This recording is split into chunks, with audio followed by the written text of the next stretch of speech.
സംവിധായകൻ സനൽകുമാർ ശശിധരനും കുടുംബത്തിനും വധഭീഷണി.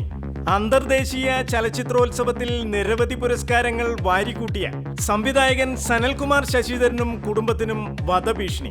നെതർലാൻഡിലെ റോട്ടർഡാം ചലച്ചിത്രമേളയിൽ മികച്ച സിനിമയ്ക്കുള്ള പുരസ്കാരം സ്വന്തമാക്കിയ സെക്സി ദുർഗ എന്ന സിനിമയുടെ പേരുമായി ബന്ധപ്പെട്ട വിവാദങ്ങളാണ് വധഭീഷണി ഉണ്ടാകാൻ കാരണമെന്നാണ് ന്യൂസ്.